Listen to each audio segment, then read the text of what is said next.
Hey guys, Bryson here, and welcome to my show. And by the way, this video right here is a video I wanted to watch with you guys for a very long time because, by the way, you know this whole thing about retail arbitrage. I buy things at this store, sell them on Amazon, or for example on eBay. It's been going on for a while. Although right now it's hot.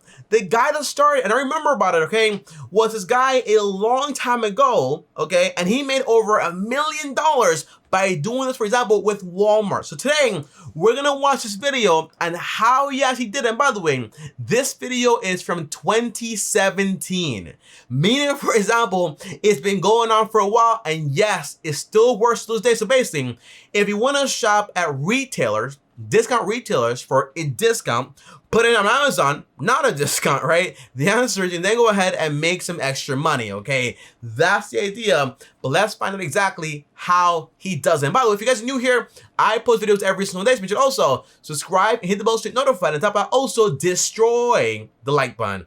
Without further ado, let's find out how he made over $1 million per year doing this whole thing. Okay, awesome. This 28-year-old is making 6 figures buying things from Walmart, Toys R Us, and Target. Oh, 2017, Toys R Us is dead now, okay? It's not a thing anymore. I thought it was like $1 million though, right? 6 figures? No, I'm pretty sure he made over $1 million. I saw an article, he made over $1 million. Wow, and they're reselling them on Amazon for more money. That is awesome. That is awesome. Look at this. Wow, that is crazy. Net, he's gonna make $8 from that whole thing, guys. Okay, look at it right there. Okay, list price is $12.95. He's gonna buy it for $5 and then basically keep $8.13. That is awesome right there. Buy all of these ones that are on the shelf here, and we'll put those on Amazon. Awesome. And by the way, the thing with retail arbitrage is that it's great, it works awesome, but the problem is that basically people who have credit cards don't do it with a credit card. If you can't afford to do it, if you don't sell a product for a while, you're gonna have a problem, right? Usually you can use credit cards once it starts up really good, only, for example, if you have the cash to pay it off in full. Tell me what credit cards, you don't like credit cards? Because basically, if I'm doing this, for example, on a large scale, and I have, for example, $10,000, right? And that's what I'm gonna do for my whole budget. Well, if I spend $10K every month, for example, on this credit card, in reality, if I get back, for example, 5% for shopping at those places, well, $10,000 multiplied by 5%, that's around $500, right? It's a lot of money. I wouldn't leave that on the table, but always pay the credit card off in full every month, and always make sure don't spend more than you actually have in cash to actually pay it off, okay? That's the idea, and that's my rule for this thing. This is a doorknob lock set, Louisville Slugger. Yeah, you just buy anything that's basically on sale and you make some money. You buy, you sell it on Amazon. And by the way, I did this, but not with retail places. I did it, for example, with Amazon to eBay. So I basically bought on Amazon and sold on eBay and got free shipping. And it was like basically like little, like you don't make that much money, like $1 here, $1 here, but over the month though, it adds up to a lot of money. I made over $20,000 in sales, and I think like 5% to 8% was my profit margin, plus, for example, also 5% in cash back, guys. So you make a lot of money by doing this, okay? But this way, you make even more money because you actually having to go out there physically and get these items. So keep that in mind. Pitching machine. Last night, bought some of these. Oh, that's awesome, some Xboxes. It's very tempting to be like, oh, should I use this for myself? No, you don't use it, you sell it, okay? It's all merchandise. You sell it, you sell it, you sell it. Ryan Grant was an entrepreneur in college where he resold used textbooks on Amazon. He was like, well, if I do this, why don't I, for example, just also resell everything else, okay? I also did that on when I was in college, but now with Amazon, I use another site, it's called like Book Scouter.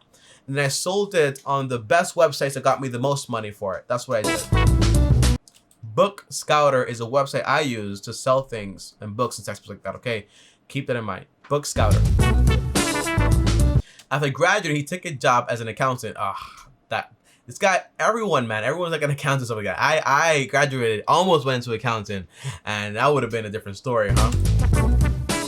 Pretty early on, I realized I wasn't on the career path that I wanted to be on. Yeah, you know, accounting is great for money, you know what I'm saying? And if you like it, you know, but it's not that great if that's not what you want to do, right? Because at some point, money is great, but if what you do to get it, you don't actually enjoy it that much, is a problem. But I don't recommend you quit your job out of nowhere without having a prospect, right? So you quit after you make a lot of money from whatever else you're doing. So I agree with that.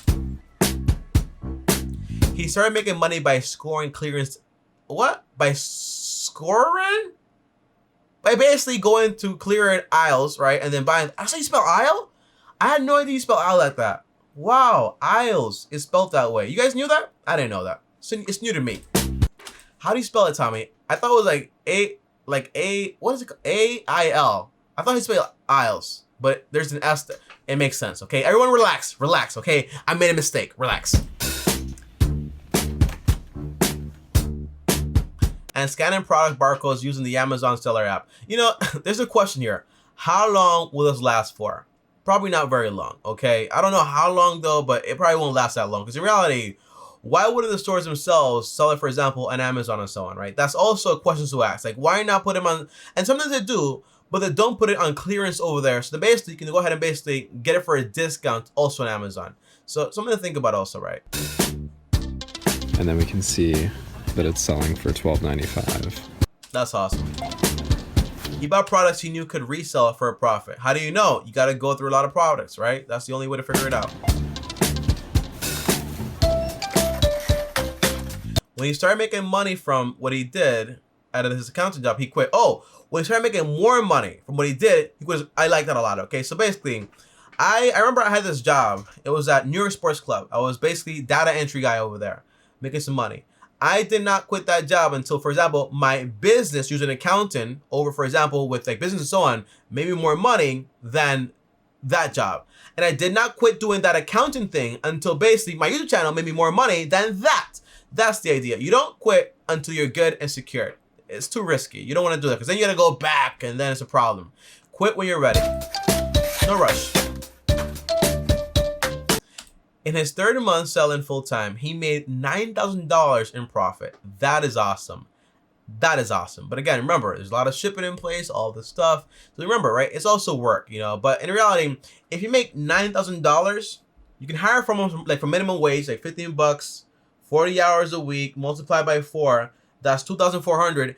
And they can do all the shipping and labeling for you. So that way you cut out that cost, but in reality, it saves you a lot more money and also a lot more of your time to go out there and do what you're actually meant to do, which is basically get them products. So delegate, delegate, delegate. Delegation is awesome.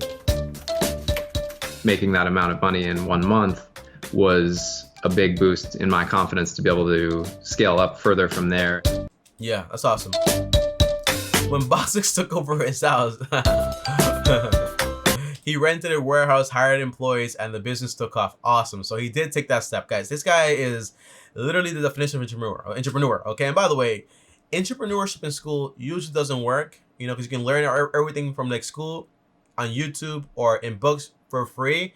But I think it helped him in some way. But I'm not saying go to school for entrepreneurship. I'm not saying that at all. It's interesting. He went to school for entrepreneurship, but he became an accountant. How is that possible? You know, how's it possible? I went from just being in this business, and now 4 years later, we're a team of 11, and we're doing well over $200,000 in sales per month. That is awesome. That is incredible. Grant says quitting his job to start his own business was the best decision he's ever made.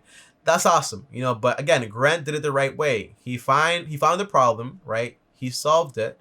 And then on top of that, he waited until he was ready to actually do it, right? But people say, hey, I got this like business idea, I'm gonna quit my job, and then they do it, and it's like, it's not proven, right? So then you got a problem. So be more like Grant, right? You find something you actually like, you enjoy, you're good at, makes you money also. And then once you're ready to actually quit, then you can go ahead and quit. I mean, it's played out honestly better than I could have hoped. I mean, I was just looking to have freedom of schedule and replace the income that I had.